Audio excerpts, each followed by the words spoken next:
Ladies and gentlemen, good morning, or if you are not from Malaysia, perhaps good afternoon, evening to you. Welcome to CIRI Webinar, How and Where to Get Ideas for Publication. My name is Navaz, the moderator for today's session. It's a pleasure having you here.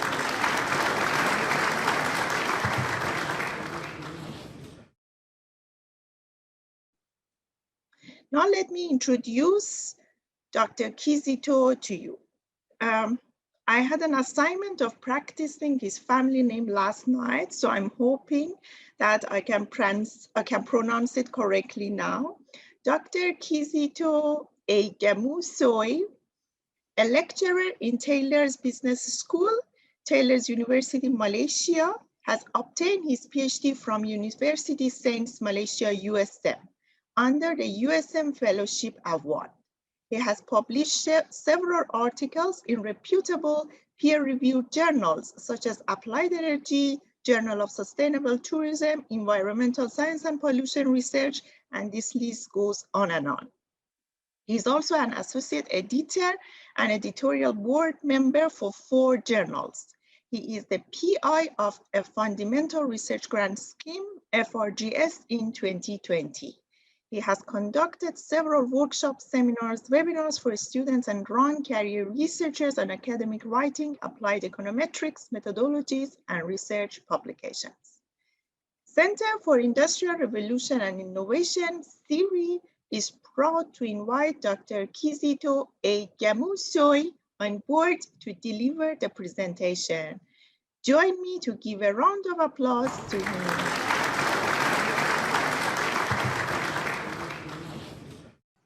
Thank you very much, Dr. Navaz, for that wonderful introduction. And I want to welcome everyone to today's webinar, wherever you are joining us from. Just like Dr. Navaz said, whether you are joining us from Europe, from Asia, from North or South America, or from Africa, or from Australia. So welcome to CIRI.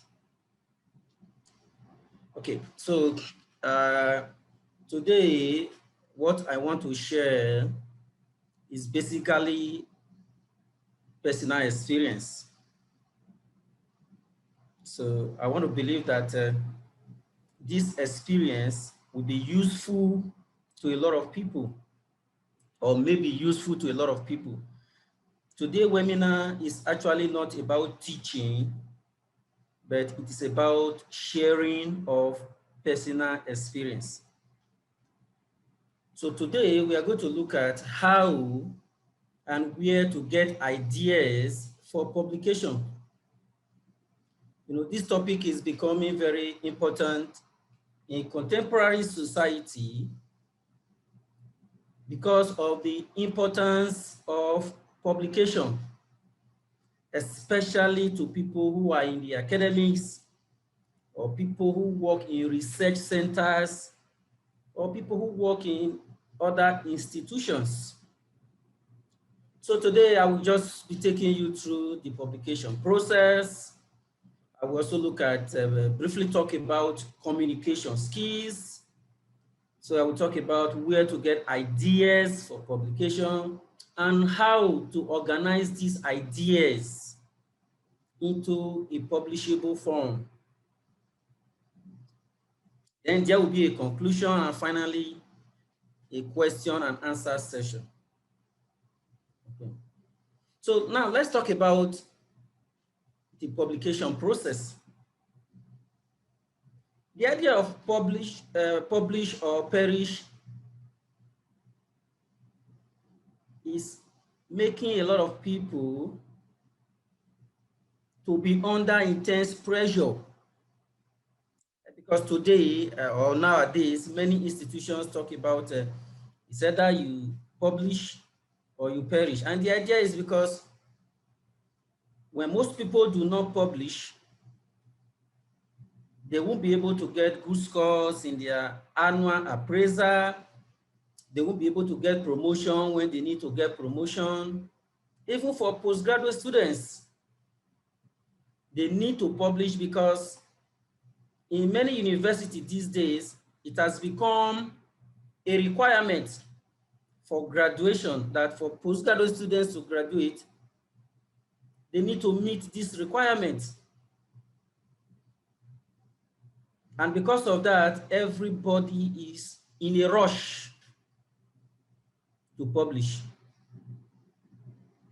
But the truth of the matter is that the publication process today is getting more critical, is getting more difficult, and more stressful. And the reason is because a lot of people are publishing, even though there appears to be so many journals out there, I mean, so many outlets out there where you can publish your papers, but the number of papers that are submitted to these journals are far more than what these journals can publish. And because of that, rejection rate is increasing. So because of the increasing level of rejection of papers, many people find it very difficult to get their papers accepted. For example, in some journals, rejection rates are over 90%. Some are as high as 97%, meaning if 100 papers are submitted to that journal, the journal is most likely going to accept less than 10. So the other 90 papers will be rejected. In some journals, it is about 3% acceptance rate, which means 3 papers out of 100 papers get accepted. And this is because these journals get a lot of papers every month. But one thing we should realize is that there is a link between the ideas we express in a paper and publication. That means if the ideas expressed in a paper are novel enough, if they are new enough and they are good enough and they contribute to the Western literature, the paper is more likely going to be accepted compared to a paper whose ideas are not novel, whose ideas are not new, whose ideas do not make much contribution to the extant literature. So in that case, good or novel ideas can easily be published, while it may be difficult to publish vague or outdated ideas. By outdated ideas, I mean ideas that have been published in the past, ideas that appear to be a common knowledge to everyone. So if an idea is a common knowledge to everyone, and you are still trying to publish such idea, the paper is more likely going to be rejected. Okay, maybe I share this cartoon with you. Maybe this would be a good place to start looking at the publication process. So if you look at this cartoon, you can see that there is someone here lying down here.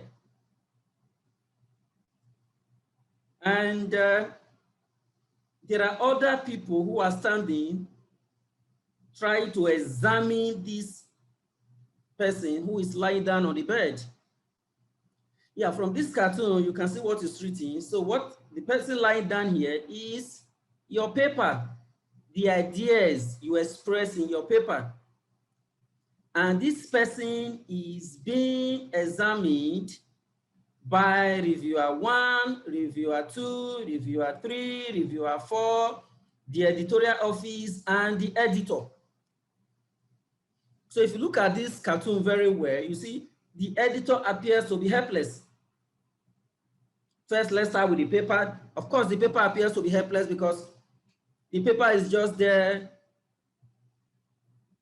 waiting for people to give feedback, waiting for people to give comments on the ideas expressed in the paper. So the editor is just watching what the reviewers are going to say, what reviewer 1 is doing, what reviewer 2 is doing, what reviewer 3 is doing, and reviewer 4. In some journals, you have 2 reviewers. In some, you have 3 reviewers. In some, there are 4. And in some journals, there could be more reviewers. And the editor is just waiting for the reviewer's report in order to make a decision whether the paper should be accepted or rejected. And each time I look at this cartoon, one thing that comes to my mind is perhaps the reviewer is going to spend an average of 3 hours. Like research shows that a reviewer spend an average of 3 hours in reviewing one paper. Come on, you're going to spend 3 hours to review a paper that it took the author, say, 6 months or even 1 year to write. So it means that the ideas expressed in such a paper should be interesting for the reviewer to make a favorable decision. Or maybe I share one more cartoon. Now, if you look at this cartoon I saw from somewhere and I felt it's good to share. So this is also depicting a similar situation. Here, so your paper is here traveling on the road. First, it's come to the editorial office who examines your paper, whether your paper meets the scope of the journal, whether your paper has good ideas, whether your paper has high similarity index, and thereafter your paper is passed to the editor, and the editor look at your paper, whether there are enough contribution in the paper that will warrant inviting of reviewers. And here you have reviewer 1, reviewer 2, reviewer 3. Then finally the paper goes back to the editor, either for acceptance or for rejection. And you see all of them, they have sword or saw in their hands. They are not going to encourage your paper. They are looking for areas in your paper to criticize. They are looking for a reason in your paper to reject the paper. You know, as an associate editor or editorial board member of some journals, sometimes in a month I have about 15 papers that I need to invite reviewers for. So if I'm going to invite 3 reviewers for a paper, so it means that 15 times 3, I'm going to invite 45 reviewers. That is for 1 month.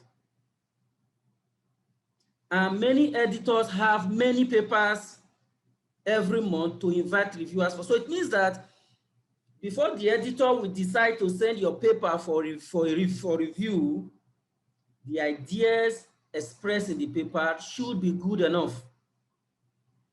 And these ideas you can summarize in the abstract of the paper, and you can also summarize in the cover letter, having expressed this idea in your paper. Okay. Then earlier on, we said that the rejection rate of paper is increasing in some journals more than 90%. So what are some reasons why ideas expressed in the paper can be rejected? So these are some of the reasons why a paper may be rejected either by the editorial office or by the editor, which we call desk rejection, or by the reviewers. Or even after addressing reviewers' comments, papers could still be rejected, especially if the author cannot adequately address the comments of the reviewers. So one of the reasons why your paper may be rejected is because the paper is out of the journal scope,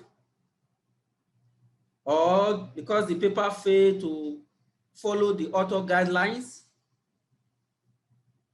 or because the paper did not consider research ethics, talking about data, alteration of results, and all that, or because the paper is written in a very poor language,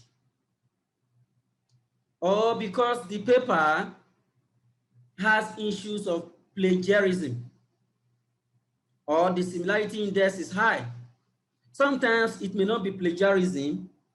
Plagiarism is when you take somebody else's idea or knowledge without making reference, without citation. But it may be that you wrote the paper in your words,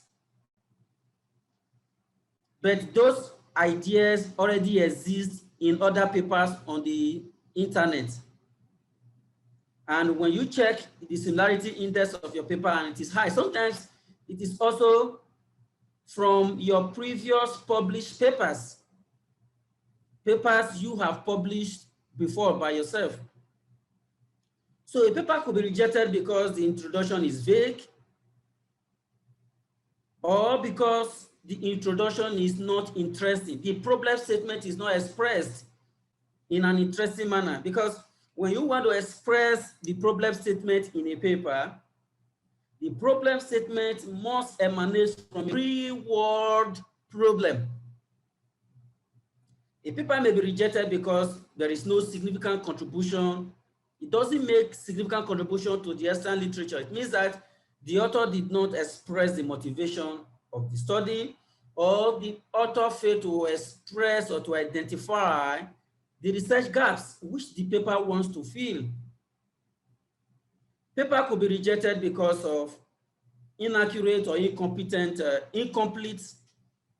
literature review, or maybe the literature review is outdated, or because the data are insufficient or inaccurate, or because the methodology used in the paper is inappropriate or outdated, or because the result of the paper were not properly presented and discussed, or maybe the paper failed to emphasize the implications and recommendations based on the research findings. Sometimes you go to the last part of a paper and you see the paper makes so many bogus recommendations. And sometimes these recommendations are not in any way related to the findings from the paper. A paper could also be rejected because the author was not able to address the reviewer's comment. That is, when you are given the opportunity to revise your paper, so you must address the reviewer's comment one by one. The one you agree, you have to express, you have to revise that area, and the one you disagree, you have to give a statement why you disagree. Sometimes you are the author of your paper, you are expert in your area. Sometimes the reviewer may not understand what your intention is. So if there's any point you feel that you disagree with the reviewer, you must state it very, very politely. Your paper may be rejected not because the ideas you express in the paper are poor or of low quality. It may just be because the journal received too many high quality papers. Some journals have number of papers they publish every quarter or every month. So a journal that publishes, for example, 10 papers every month. So if they reject 100 papers in that month, surely 90 of the papers will be rejected. Not because the papers are not good, but just because the journal do not have space to publish the paper. And there are also some other journals that they don't have number of papers they publish. So they publish papers as they come, maybe every month, maybe every week. So this issue could be low or could be less severe in that kind of journal. But the issue is, each time your paper is rejected, like one of my professors told me many years ago, just feel bad for one day and that is fine. So you don't need to feel bad for too long. Because what is rejected in the paper is not your person. What is rejected in the paper are your ideas, which you expressed in the paper. So you have not been rejected as a person, but the ideas in your papers have been rejected. So you need to move on. Dust yourself up, look at the comment of the reviewers, and see how you can move on from there. Sometimes if a paper is just rejected, meaning if the paper is not sent for a review, sometimes the editor don't give any comment. They just tell you the paper does not make significant contribution to the extant literature.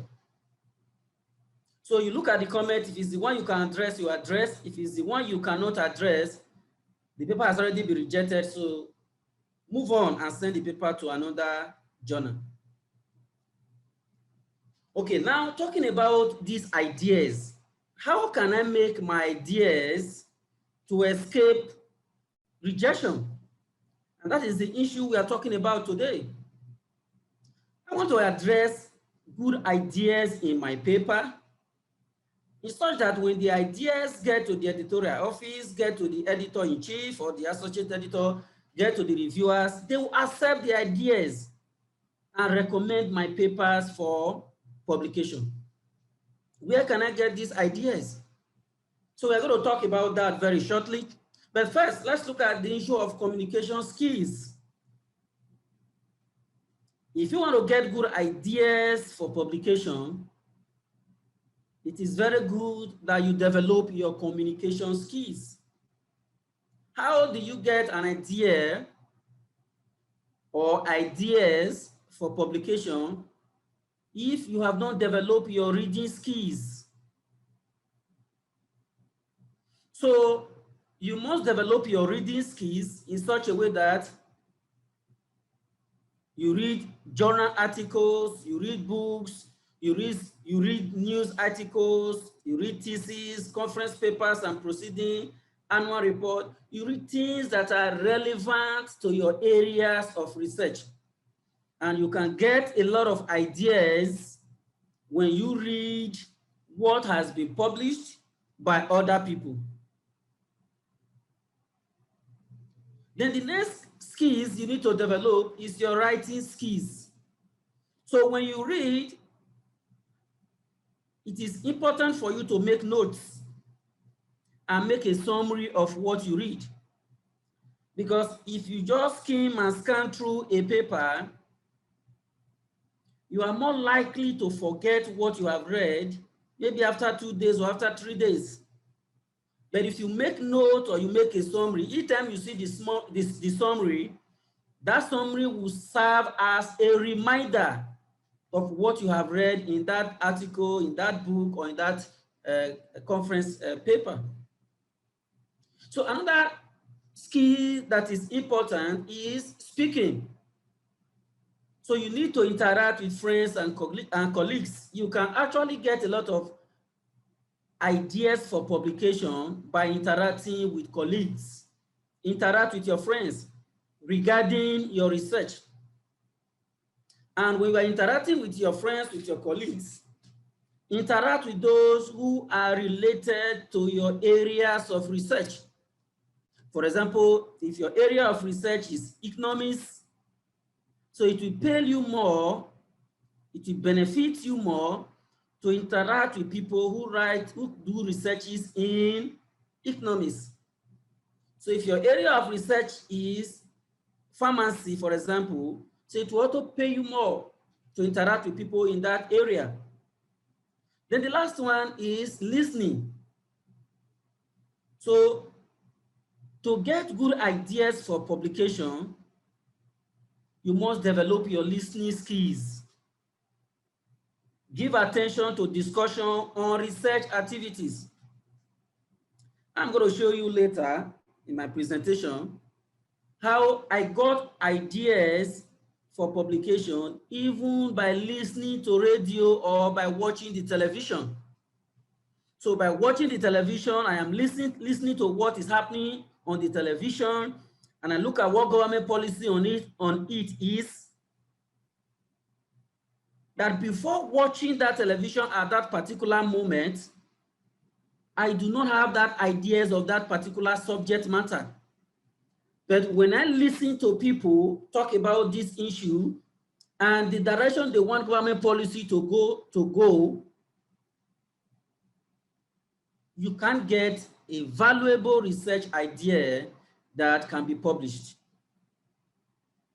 Okay, so having talked about communication skill, it is important for me to stress that I want to emphasize that there is no way you can get good ideas for publication if you are not somebody who read a lot, if you are not somebody who develop your writing skills, if you are not somebody who develop your speaking skills and your listening skills. Okay, so the next question we are going to answer now is, where can I get these ideas from? Sources of ideas for publication. Number one, you can get ideas for publication from thesis. It could be MSc thesis, it could be PhD thesis. So when you look at the thesis you have written, you can actually get an idea from the objective of your thesis, the research gaps you address in your thesis, and the limitations or the suggestions for further research that you express in your thesis. You can also look at the methodology you use in your thesis. You can also look at the literature review in your thesis. Many years ago, a professor told me that apart from being awarded a master's degree or a PhD from your thesis may just end up in the shelf or in the library of your university, or maybe in the library of your department, if your thesis is not published. But if your thesis is published either as a journal article or as a book chapter, then people can read it. It make a kind of expand your audience. So publication expands the audience of that will have access to your thesis. And that is why it is highly advisable that you publish your thesis. And many people have asked me, how do I publish my thesis? Do I publish my thesis before my viva, or do I publish my thesis after my viva? Both of them are applicable. You can publish part of your thesis even before your viva. It gives you confidence when you are going for your viva. You can also publish your thesis even after your viva.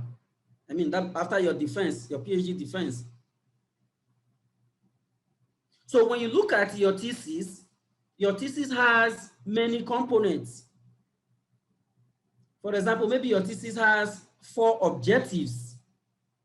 And maybe these 4 objectives, you express them in 4 research questions, or 8 research questions, or 10 research questions. Each of these objectives can form a paper. Now I'm going to share with you how I got ideas for publication from my PhD thesis. My PhD thesis was actually on economic union, macroeconomic stability, and the finance growth nexus. So that means in my PhD thesis, I actually have 4 variables. The first variable is economic union. The second variable is macroeconomic stability. The third variable is financial development. And the last variable is economic growth. So these are the 4 variables I have in my PhD thesis. Okay, so what did I do? How was I able to get publications from it. So I'll just share with you. So this paper you are seeing here is the first objective in my thesis. So the first objective of my thesis was actually to examine the impact of financial development on economic growth in West Africa region. So West Africa region is a region in Africa that has 16 countries. So this was my very first objective in my PhD thesis. So what I did was to look at this objective very critically. I have the objective in the introduction session. I have write-up related to this objective in my problem statement.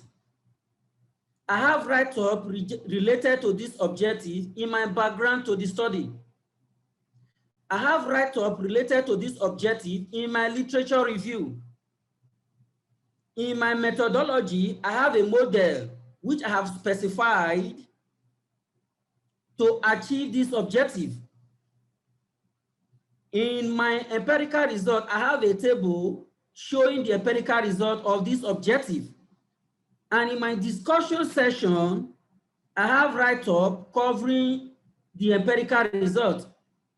So what I did was to cut all these areas from my thesis related to objective number 1. And I sent it to a journal called Emerging Market Finance and Trade.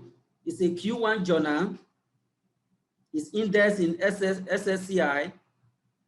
And the journal and the paper was accepted for publication. And the paper has since been published, like you can see from this slide. So this was the very first objective of my paper. Sometimes people say, oh, the first objective may be just one objective. How do you do that? Yes, you have one objective. You can expand that objective. Sometimes you have one objective and that objective has one research question. Sometimes the objective has 2 research questions. So it's up to you. You can look at that objectives from various angles, from various sides, and you can have it published. So the second objective of my PhD thesis was actually to examine economic union and the finance growth nexus.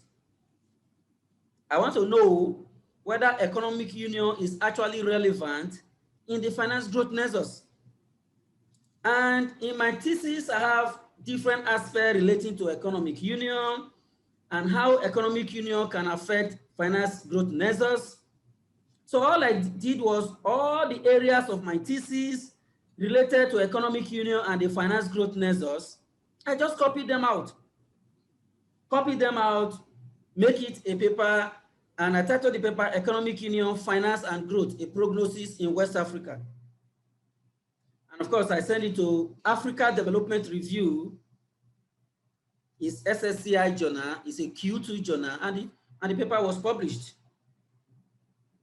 So the third objective in my thesis was actually to examine how macroeconomic stability influenced the finance growth nexus.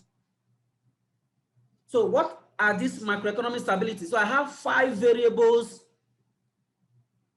5 macroeconomic stability variables. For example, inflation rates, a real exchange rate, a fiscal deficit, government debt, and real interest rates. So these are the 5 variables I have in my objective 3 in my PhD thesis. So in that objective 3, so I make sure that since there are 5 variables, so there should be objective 3A, 3B, 3C, 3D, and 3E. And what I did was each of these variables, objective 3A, I developed it and made it one paper. And this is the paper talking about inflation and the finance growth nexus. And this paper was published in Empirical Economics Index in SSCI, and it's a Q1 journal. And the second objective is real interest rate. I pick everything related to real interest rate in my thesis, and I send it to economists. Economics is Index, is Scopus, and ESCI, and it's a Q2 journal. So for 3C and 3D, which is deficit and government debt, I combine 3C and 3D together. And everything related to fiscal deficit, everything related to government debt, I cut them, put them in one paper, and I sent them to Journal of Policy Modeling. It's SSCI and it's a Q2 journal, and it was published. So I'm just sharing this to tell you that you can actually expand your objectives, the objectives you have in your thesis, and make it a paper. And my objective number 4 was actually to look at how these macroeconomic stability variables affect the financial system itself. And that also was developed in a paper, and I published it in Singapore Economic Review. Of course, Singapore Economic Review is one of the oldest journal in this part of the world, and it's indexed in SSCI. So this is just an example of how you can get ideas for publication from your thesis just by looking at your objectives. And later on, I'm also going to share with you how I also got 2 papers from my thesis also from chapter 2 of my thesis, which is the literature review. So because I have 4 variables in my thesis, and one of the variables, which is macroeconomic stability, has 5 variables in it. So I had a lot of literature review in my thesis, and I felt that, oh, I can even make each of my objective, I can even expand the literature review in each of my objective and make it a paper. So I'm going to show you later on how I do that when I discuss literature review. So this is the first port of call when you want to get ideas for publication from your thesis. Okay, number 2, where can I get ideas suitable for publication? Number 2, you can look at the variables. Just now, I talked about my thesis having 4 variables: economic union, macroeconomic stability, financial development, and economic growth. You can look at the articles people have published and look at what are the variables people are looking at. Oh, people are talking about financial development, people are talking about economic growth, people are talking about energy consumption, people are talking about carbon dioxide emission, people are talking about ecological footprint. So what are the variables that people have not talked much about? This was one thing I talked about in my thesis, because when I discussed with my supervisor, and my supervisor told me, you must create something new in your thesis. Not something too big that you cannot do within 3 or 4 years, but something new in your thesis. And after reading so much, listening to people and all that, like we talked about earlier on under communication skills, I discovered that the issue of macroeconomic stability has not been discussed. Everybody is interested in how institutions affect the finance growth nexus. Nobody is interested in how real exchange rate affect the finance growth nexus. Nobody was interested in how government debt affect the finance growth nexus. Nobody was interested in how fiscal deficit affect the finance growth nexus. Nobody was interested in how real interest rate affect the finance growth nexus.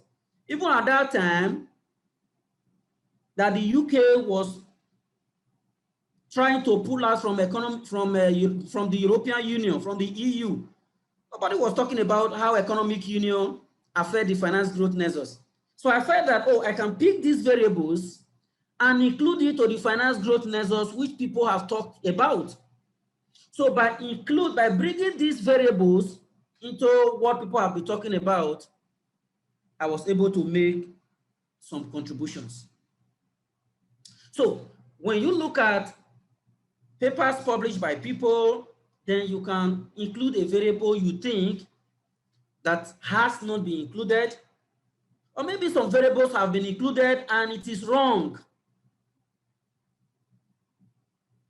Then you can say, no, the result expressed in this paper could be spurious, could be biased, could be inconsistent because this variable was included in this model. So I want to remove this variable from this model and write the right set of variables. For example, sometimes ago, I wrote a paper and I sent for review.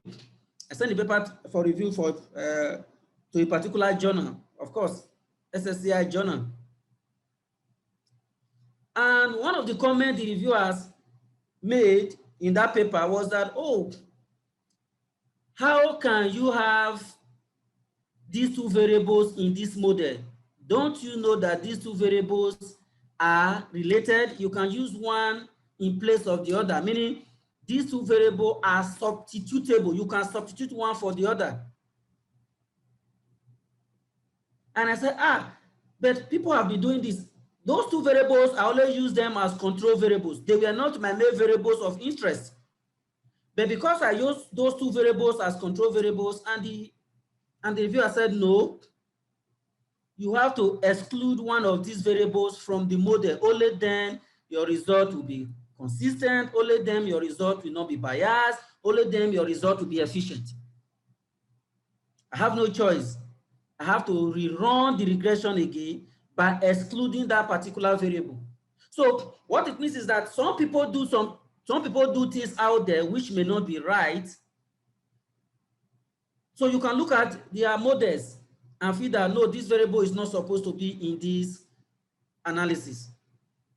For example, I have read so many papers where they use trade openness as an indicator for globalization. I have read so many papers where they use foreign direct investment as an indicator for globalization. They are right. They are very right, because when countries are involved in globalization, these countries, they open up their trade, they open up their markets. So they allow investment to come in, they trade with other countries. So it's a form of globalization. But recently, I think Draha in 2006 developed Globalization Index. So with this Globalization Index, you don't need to use foreign direct investment. You don't need to use trade openness as a proxy for globalization, because everything has been brought together through principal component analysis to form one index of globalization. So when you want to find out how globalization affects anything, maybe you want to find out how globalization affects economic growth, or how globalization affects carbon dioxide emission, or environmental pollution, or environmental degradation, or income inequality. So in your model, you don't need to have trade openness and at the same time have this index of globalization. But many people do not know this. So they still do their papers, they use the Draha index of globalization, they still include foreign direct investment in the model. So when you see this kind of paper, so you can always educate people by writing yours and saying, no, this paper, this variable should be excluded from this model. And next thing under variables is that people may have written a lot about 2 or 3 variables, and they are interested in the direct effect, the linear effect.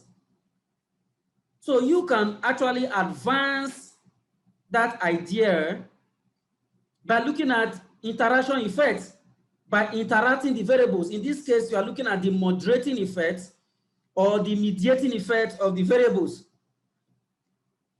You can also look at the nonlinear effects. Everybody is using linear effects, but for you, you want to look at the nonlinear effect either by using the square term of the variable, or by using other methods of linearity, like the Kenan and Hassan 2014 method, 2004 method. And another thing you can do when you look at variables to get ideas, you can also test different variables for different processes for measuring the variables. For example, you are working on financial development, like I did in my thesis. We all know that there are so many processes you can use to measure financial development. For example, you can use M2, which is broad money supply, as a proxy for financial development. You can use liquid liability, which actually represents financial depth of the economy. You can use credit to private sectors, which actually represent financial deepening, how the financial system is able to stimulate the private sector to embark on investment. Or you can use total credit by bank and non-bank financial institutions.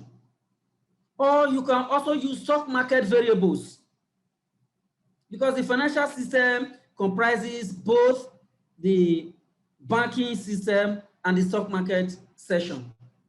So even in the stock market section, there are also so many variables you can use. You can use market capitalization, which tells you the size of the stock market.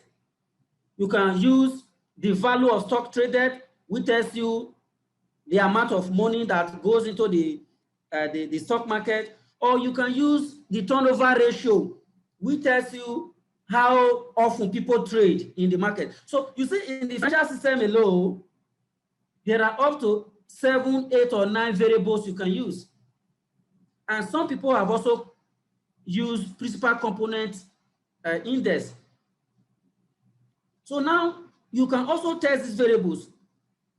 Will these variables have different impacts on what I want to do? You can test that. Or if you want to go to energy economics, for example, you want to look at how maybe energy consumption affects the environment. There are so many variables you can use as proxy for the environment. But most people will always use carbon dioxide emission. And the reason is because carbon dioxide emission is one of the greatest contributors to greenhouse gases, which increases environmental degradation and climate change, global warming and all that. But apart from carbon dioxide emission, there are other variables you can use for environmental pollution. Another example is ecological footprint. So in that ecological footprint, it's trying to look at what kind of footprint do human beings live on the earth because of their activities, production activities, consumption activities, transportation activities, and all that. And besides that, people have used other variables to capture how human activities affect the environment. So you can actually test these variables. You can actually replicate a work that has been done by someone else by using different processes, and you may be able to get the paper published. So in my thesis, because I was aware that there are so many variables to measure financial development, the first thing I did was actually to test these variables. Will these variables produce results? Assuming I use variable X, Y, Z, and I didn't use variable A, B, C, would they produce different results? And the first thing I did there was to look at those variables. And yeah, this was the first ever paper I produced from my thesis. And the paper is talking about finance growth measures. Does the process of financial development matter? So in this paper, my interest was to test the process for measuring financial development. So after testing the process, and I said, okay, assuming I include stock market variables into my model, will I get a different result? That means I want to know whether stock market is a substitute or a complement to banking sector. And that I did in another paper, and I also published that as a different paper. And also looking at the macroeconomic variables I talked about it earlier on. talking about inflation, real exchange rate, government debt, fiscal deficit, and real interest rate, I actually want to look at how these variables affect economic growth before I test it on the finance growth nexus. So while I was testing these variables, I also included another variable called investment, because the financial system is going to promote investment. So I brought in this variable, and that's why here I wrote testing process and inclusion of variables. Then besides that, I was also interested in looking at these, my variables, how they affect sovereign wealth fund. Okay, sovereign wealth fund. Sovereign wealth fund was not in my thesis at all. My thesis was about macroeconomic stability and the finance growth nexus. But I want to include other variables to these my variables I'm using in my thesis to see how they behave. And this was published as a book chapter by Edward Edgar publisher in the UK. Then the first slide you saw was this slide talking about inclusion of variables. A lot of people have done a lot of things on environmental degradation, but in this paper I published in Singapore Economic Review, I used 10 different variables. Talking about, I use financial development, I use urbanization, I use industrialization, energy consumption, renewable energy consumption, non-renewable energy consumption, foreign direct investment, trade openness. I include so many variables. I want to find out whether these variables are significant drivers of environmental degradation. And if you have read this paper, if you look at the model I use in this paper, I try to use the variable one after the other. First include the first variable, then the second model, add another one, then the third model, until I get to the fully augmented model with the 10 variables. So inclusion of variables can actually give you an idea for publication. Okay. Then earlier on, I talked about under here, I talked about interaction effects.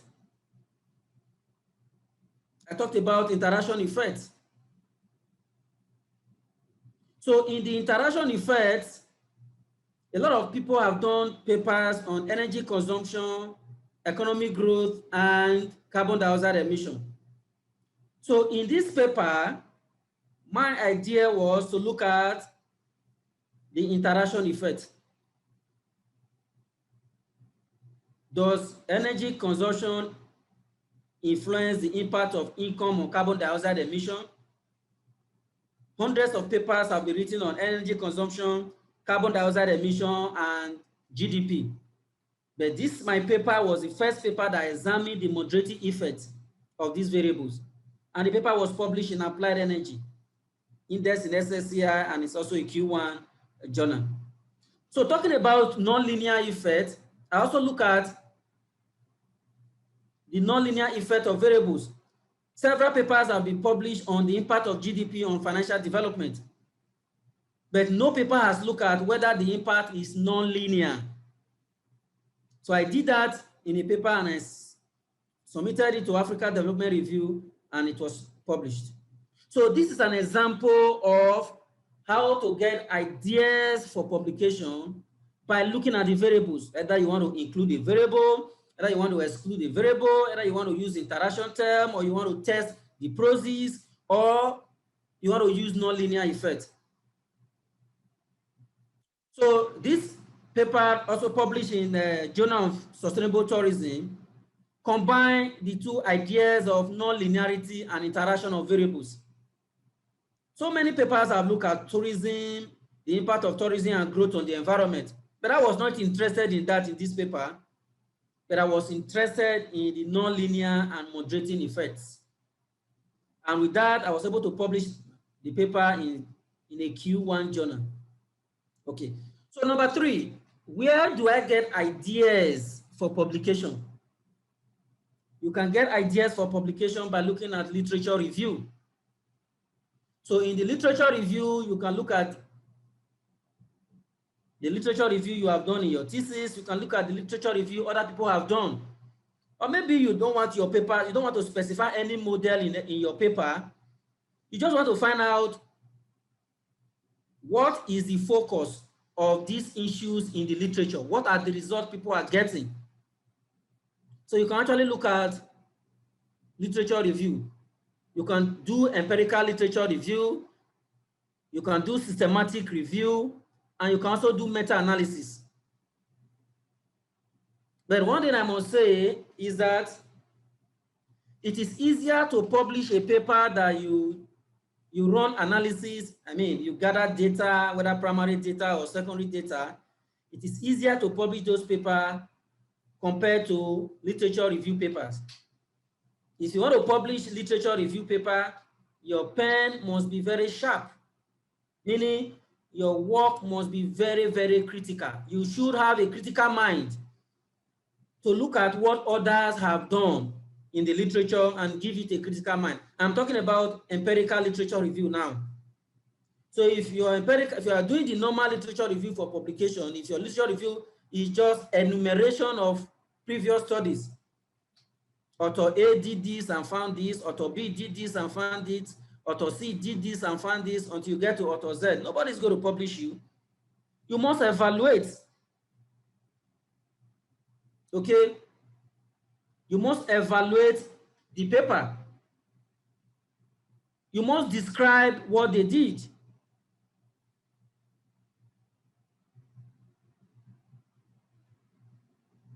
For example, I put down here literature review paper is a standard review paper that summarizes the analysis published in the literature on a general topic that reflects the state of the art, pointing out knowledge and gaps. If you are doing systematic review, it is more structured and it has its own procedure.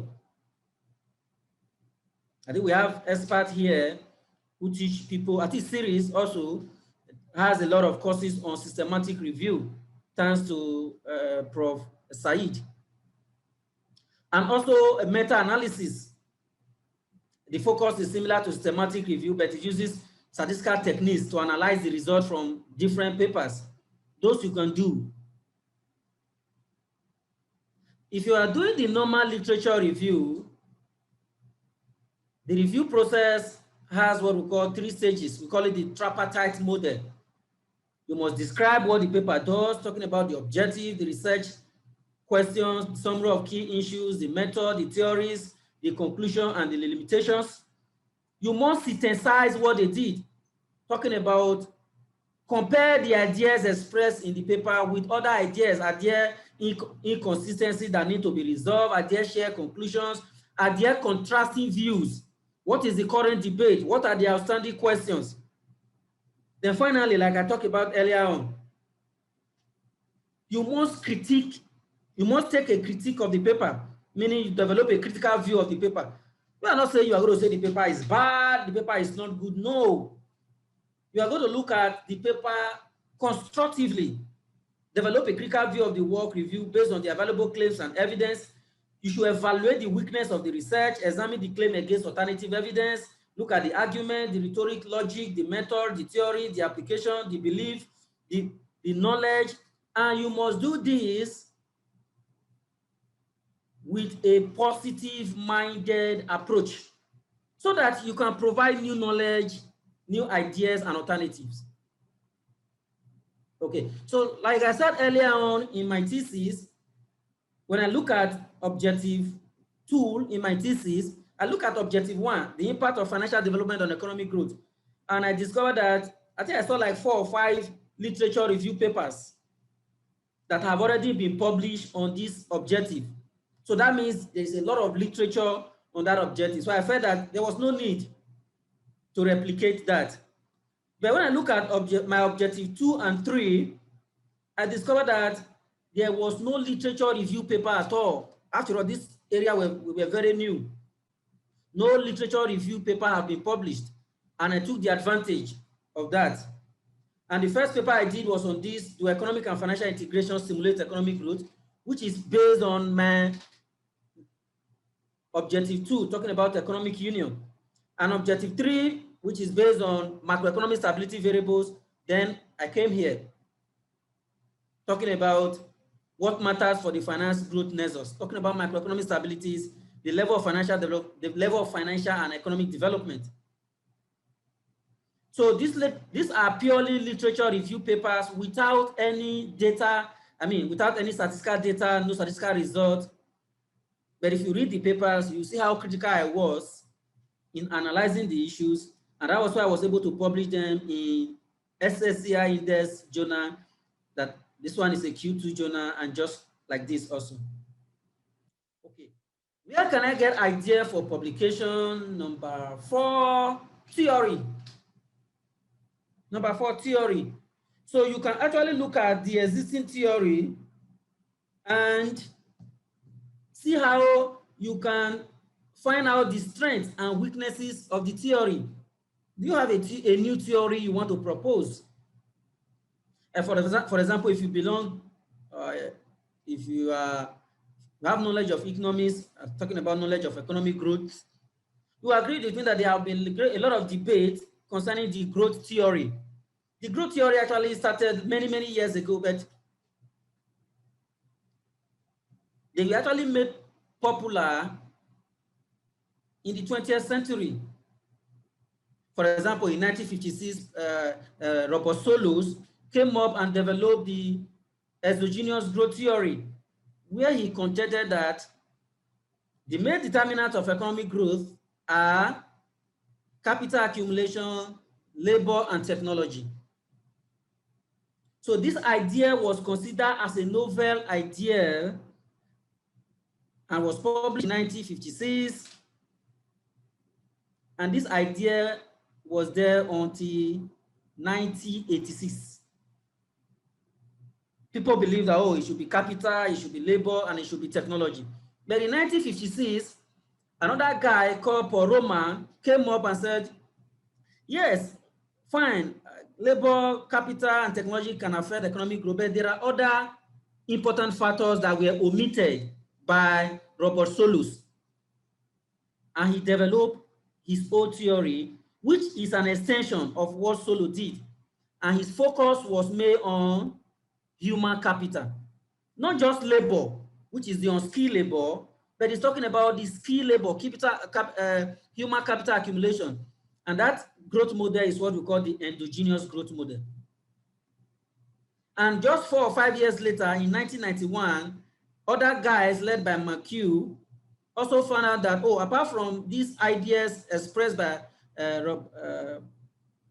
Robert Solow and Paul Romer, there are also other determinants of economic growth, such as innovation, such as knowledge, and they extended the theory. So these guys extended these theories. You cannot say you extend the theory in the confines of your bedroom or in your house. No. If you are developing an idea, the idea can only be accepted after it has been published. And this guy published the papers. And these papers, you can see, this is the one developed by Robert Solus in 1956. And this is the one by Paul Romer in 1986. So you can actually get an idea for publication by looking at the existing theory and see how you can add to the existing theory or criticize the existing theory. And don't forget that when you are criticizing existing theory, you must do it with a positive mind.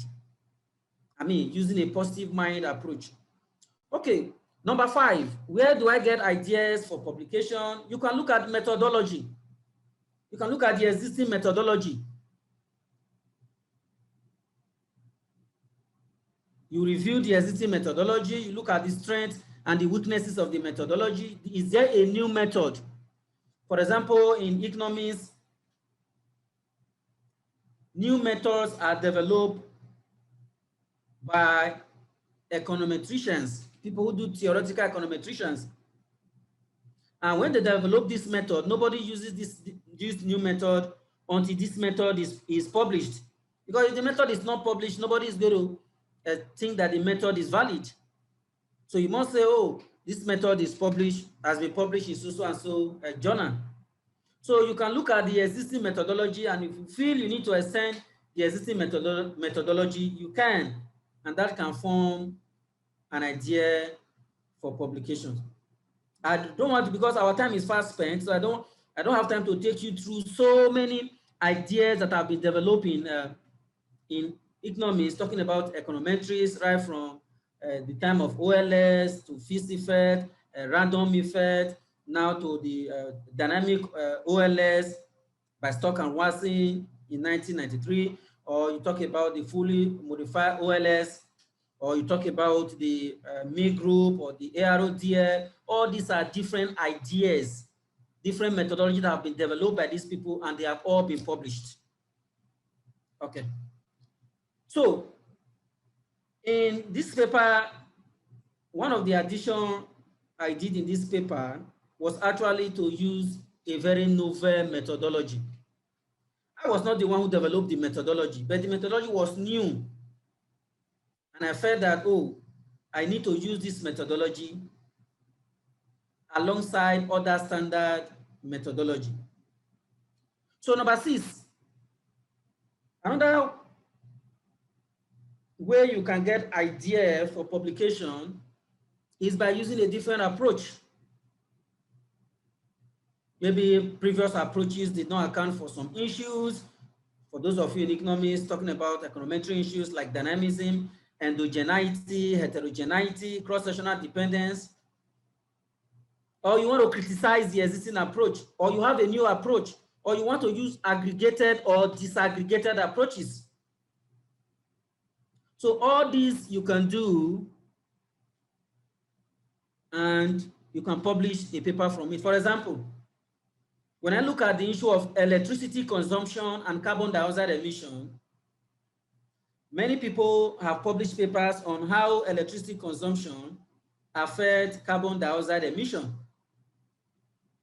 But when I look at the literature, I felt that, oh, not many papers have looked at disaggregating electricity. We get electricity from different sources. In some countries, they get electricity from fossil fuel. In some countries, they get electricity from coal. In some countries, they get electricity from hydro. In some countries, they get electricity from solar. Why not look at these different aspects of electricity? And when I thought of that idea, I gathered my data on each of these disaggregated data, and I publish it in Energy Report, which is also a Q1 journal. So in this approach, you can see from the title, a disaggregated approach to analyzing the effect of electricity on carbon dioxide or on carbon emission. So in this case, my emphasis was on disaggregating the variables. So I also did a similar thing, which I published in Energy Sources, looking at financial structure. So what I did in this paper, a lot of papers have looked at the impact of financial development on environmental quality, but my approach was to look at it from a disaggregated data. Then I look at all the different issues in financial sector, look at all the different sub-variables. Then I look at the stock market, look at all the different variables. And here is the paper published in Energy Sources, a Q2 journal. So you can actually look at the approaches in a paper and see how you can get ideas for publication. So this is also another approach I use. The main idea in this paper is just the tripartite analysis, nothing more. I just want the editor to know that what I want to do in this paper is different from what other people have been doing. People have been talking about financial development. People have been talking about how financial development affects economic growth. People have talked about how trade openness affects economic growth. But no paper has looked at how these three variables interact. I mean, how are they interwoven? How one variable affects the other? Then I put the ideas together using a tripartite approach. Tripartite approach means I'm only interested in these three variables, no control variables in my model. I want to find out how finance affects trade, how trade affects finance, how finance affects growth, how growth affects finance, how trade affects growth, how growth affects trade, And here it is. Okay. So number 7, we have to look at data. Where can I get ideas for publication? You have to look at data. Looking at data implies that are you using a different data like people have used before? You can actually replicate a work done by other people when you feel that the work is old. Maybe the work was done and published in maybe 2000, and the data they used ended in maybe 1998 or so, and you have a new set of data. Of course, you can do that. Earlier on, I talked about the issue of Globalization Index. That before Globalization Index was developed by Dreher in 2006, people were using foreign direct investment, trade openness as index for globalization. But Dreher came up and said, no, you can use a different data set. And he published that his famous paper in 2006. Again, you can extend the coverage of the data. You can extend the coverage of the data and say, okay, now, like yesterday I saw some papers, some people doing things on looking at some variables, and they say before COVID-19. You know, some look at other papers and say after COVID-19. You know, so people just want to bring something new that will make the editor accept their papers. Okay, you are looking at a variable after COVID-19. For example, COVID-19 started in 2019. Okay, it got to some countries in early 2000. So if you have data on a particular variable, so you can actually do a before and after analysis. How do these variables behave before COVID-19, 1 year before COVID-19, and 1 year after COVID-19? Like those of you in economics will know that then when there was the global financial crisis, 2007, 2008, a lot of us were rushing to write papers before the global financial crisis, after the global financial crisis. Want to find out how are these macroeconomic variables behaving. So you can actually use a different set of data. You can use data that cover different periods. You can actually increase your sample size. You know, I was reviewing a paper yesterday, and the author actually used data from 3 states in Malaysia. And one of the comments I wrote in the paper was that the author didn't provide any justification why he's choosing 3 states. There are more than 3 states in Malaysia. So why do you choose 3 states? And even the 3 states you choose, they are even in mainland Malaysia. Okay, and they're even close to each other. So you have to justify. That was on that paper. But talking about increased sample size, when you see if that kind of paper eventually get published in a journal, when you see that paper and say, oh, this paper work on these variables, but it only focus on 3 states in Malaysia. For me, I'm going to focus on all the 14 states in Malaysia. So you are increasing your sample size.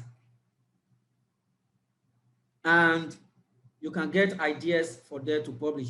Maybe your unit of analysis are individuals, firms, or countries. You can increase them. There is a journal called Data in Brief, which many of my friends are publishing their papers, especially those of them in science, those of them in physics, chemistry. So when they collect all their geophysics data and all this data they get from the feed, they can actually publish the data as it is, and it's counted as a journal publication. Sometimes the data is just 2 pages, sometimes 3 pages. So if you have a data you have collected by yourself, original data, you can actually publish the data. Okay. Yeah, so this paper I published in Environmental Science and Pollution Research. There's a Q2 journal, it's indexed in SSIE, Science Citation Index Expanded, CIE. I discovered a lot of papers have been done on energy consumption, economic growth, financial development, and carbon dioxide emission. So what I did in this paper was to focus on different sets of data. I separated my data into different income groups. After all, the World Bank categorized countries into different income groups. I mean, the low income countries, the lower middle income countries, the upper middle income countries, and the high income countries. So what I did was to use these different set of data based on the World Bank classification. And here you are, the paper is published. Okay. So number 8, where can you get papers for publication? You can look at current events in the world today. The issue of climatic problem, global warming is an issue. So a lot of people are writing so much about it. Like you have seen most of my papers, climate change, global warming, carbon dioxide emission, environmental pollution, environmental degradation, and all that. It's a burning issue because like a few days ago, I read the report that some cities, that the temperature in some cities have increased in the past years. So this global warming and climate change issue is, they are actually burning issues. Now we are talking about the COVID-19. A lot of people are writing papers about COVID-19. And you can also look at government policies. What are the new policies government is doing? I remember some years ago, was it 2015 or so, when government introduced GST, everybody rushed to be writing papers on GST. So you can follow government policies, government actions, government programs. You can follow current issues. What is happening in your area? Is the level of poverty high in a particular country? You can look at it and do a paper on it. Are there environmental issues? Are there pollution issues? Are there industrial issues? Are there labor issues? Are there some concerns in the educational system? All these are all current events. I remember many years ago, there were so many events in my country. People were looking at, is foreign direct, do we really need foreign direct investment? Because there was a very high debate that foreign direct investment, and in fact, foreign capital inflows generally do not help developing countries, because these guys bring this capital to developing countries, and they take advantage of these countries, and because of capital flight, and these countries are worse than, I mean, they leave this country worse than they met this country, because they exploit these countries. So there was a lot of debate whether foreign capital, such as foreign direct investment, government debt, portfolio investment, whether they actually help these countries. And of course, you know, many developing countries are, every time they go to the Paris Club, every time they go to the London Club, every time they go to the World Bank to take loans, are these loans actually important for developing countries? And each time the government want to go to take foreign loans, maybe they are going to China, maybe they are going to the US or going to Europe. So there are always a lot of issues. Should we take this loan or not? So some of these issues I've put together in my papers and I've published them.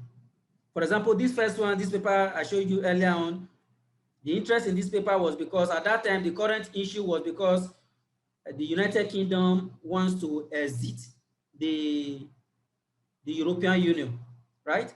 They call it Brexit at that time. So I felt that, oh, that was the current issue that time. I think I should just catch up on this current issue, and the paper was published. And for this is the one I talked about earlier. I'm talking about whether foreign capital inflow can actually help developing countries, and it's published in the Journal of Africa Business. And this other one is actually looking at how the legislature can actually help budget performance. Was at that time also a current issue. And also this one also talking about internally generated revenue was also a current issue, and I catch up on it and I did a paper on it. So number 9, I have to be faster now because I just have like 10 minutes to end my presentation, because I'm expected to end my presentation by 10:30 so that we can have half an hour for question and answers. So I just have about 2 main points. I think I have 10 points here. So this is number 9 now. So for number 9, where can I get ideas for publication? Issues on media. You can look at the mass media, you can look at the print media, you can look at the social media. Today, social media is gaining so much popularity, talking about Facebook, talking about Instagram, Twitter, and all that. So the world today is becoming is fast becoming a global village. So things can be happening everywhere in the world, and you can watch it live, you can see it live. So you can actually get ideas from there. And I remember this paper many years ago, people were talking about whether capital budget is actually implemented. Every year, government budget money for capital expenditure. The government actually carry out this capital expenditure. One thing is to budget fund, to allocate fund for capital expenditure. Another thing is to actually decide whether this capital project are actually implemented. And I did this paper in 2012 and was published in 2013 based on the issues people were talking about as at that time. Also, this was also when the issue of sustainable development was increasing in Africa. And we also did this paper and published it in Journal of Economic Cooperation and Development. Now, finally, this is my last point on sources of ideas for publication. So number 10, you can get your idea for publication by looking at published journal article or conference papers. Normally, when you pick a conference paper, or okay, let's say when you pick a published journal article, in the last part of it, there you actually see the journal will say the limitations of the paper. You can actually look at those limitations and see how you can use that idea for publication. From that limitation, the journal the author will say the suggestion for further research. Okay, you can look at those suggestions for further research and see how you can use it. You know, some time ago, I saw something like this, and I wanted to do a paper on BROI. Yeah, BROI is Belt and Road Initiative. This China Belt and Road Initiative that consists over 65 countries, you know. So I actually saw somebody wrote a paper and suggested that idea for further research. Then I called one of my research team and I said, okay, let's do a paper on this idea. And we said, okay, oh, nice idea. So we'll do it. But we tried to do it because we had a lot of research. We were working on that time. We were not able to do it. And guess what? 2 months later, somebody has already published a paper exactly on that idea. And when I saw that paper, I printed that paper out and I went to my professor and I told my professor, 2 months ago, we thought of doing this thing. You know, maybe 2 or 6 months ago, or about 6 months ago or so.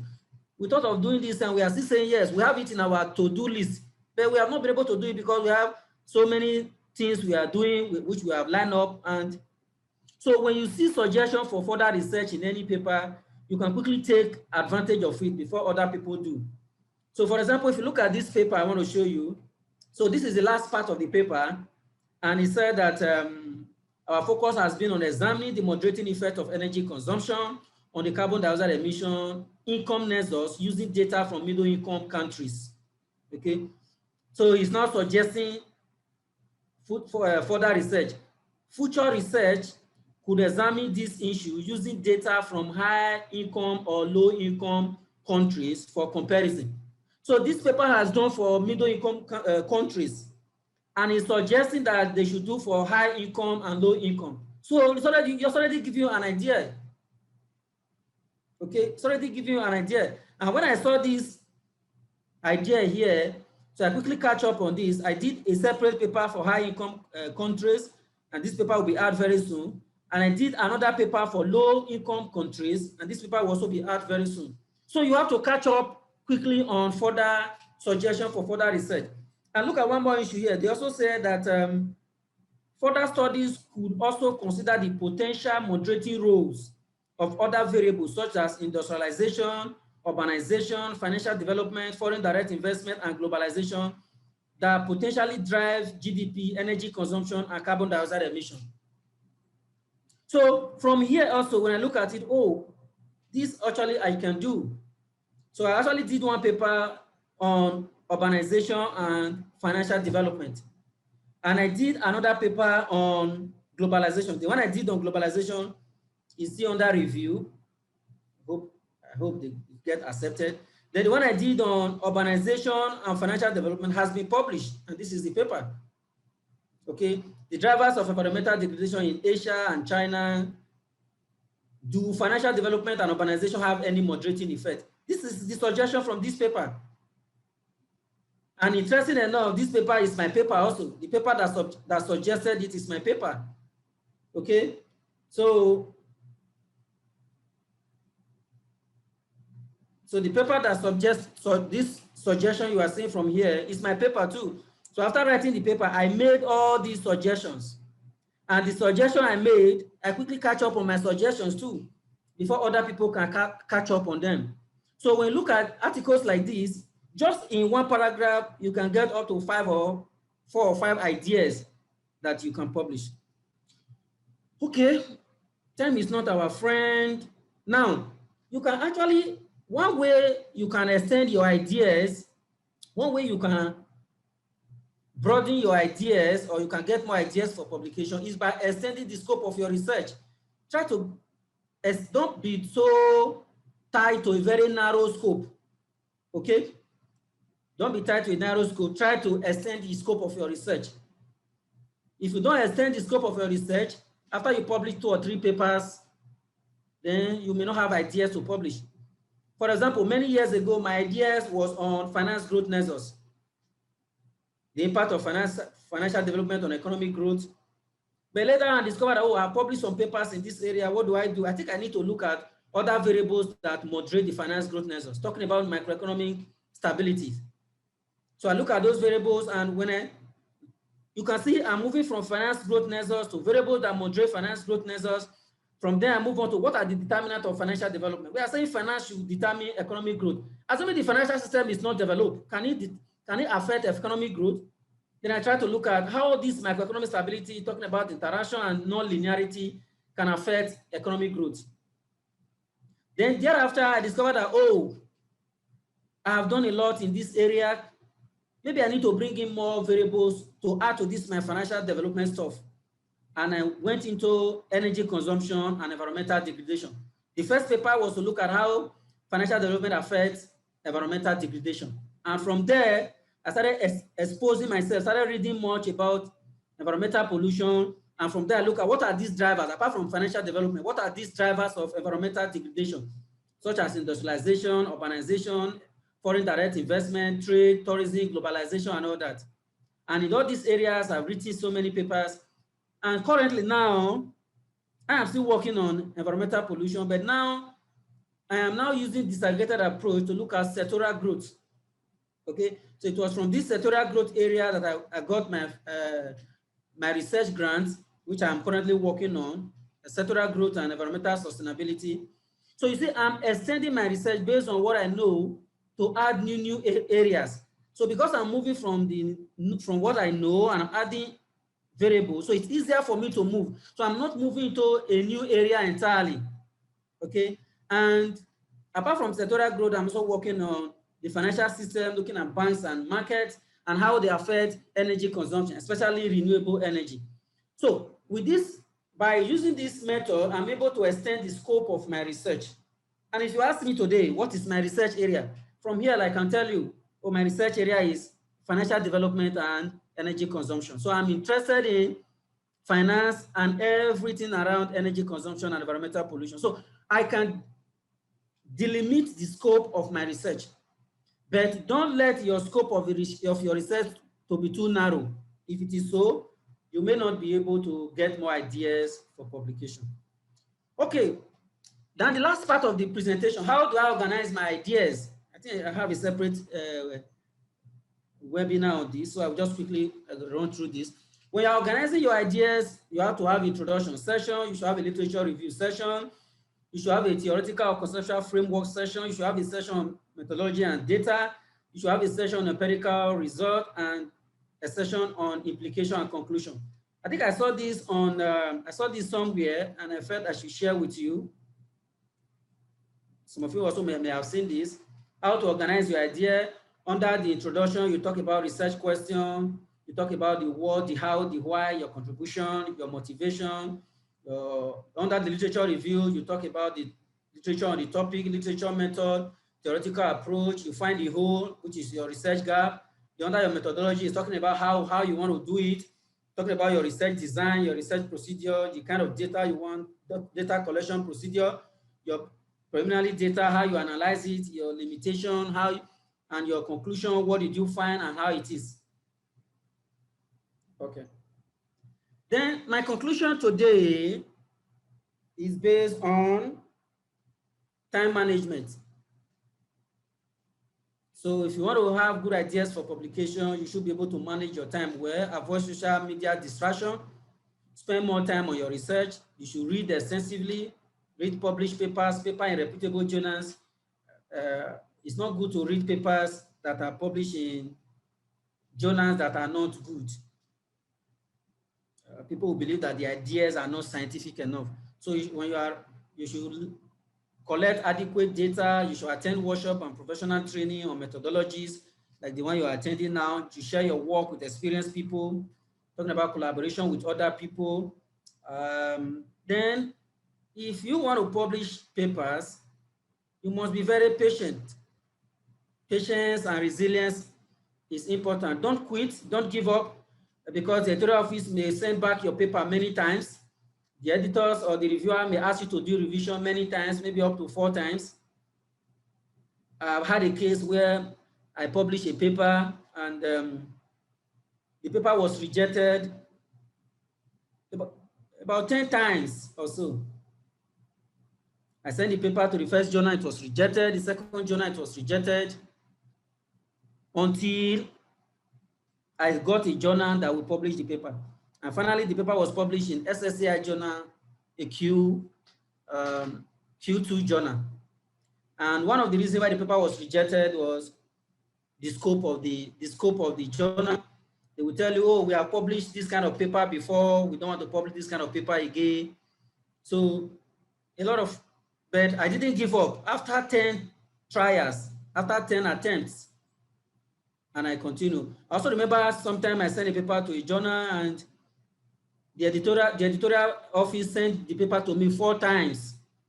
Today they tell me, oh, you submitted your paper, you didn't use numbering line. Then I revised the paper again, use numbering line and revise. After some time, they returned the paper to me, oh, you didn't indicate the corresponding author. I will indicate the corresponding author, send back to them. After some days, they will return it again and say, oh, you used 3 authors. Well, you used 3 authors. The first time you mentioned the author, you are supposed to mention the 3 names. Then thereafter, you should use entire, 4 times they sent the paper back to me. And this time and it took 6 months. Just the paper was in the editorial office alone. But finally, I was able to meet everything before the paper was sent for review and the paper was published. So you should have that resilience, because if you don't have the resilience, you can give up. But don't quit, don't give up. And finally, you need prayers. In everything you do, you need prayers. And with that, I end my presentation for today. So if there's any questions, I'll hand over to Dr. Navaz for the question session.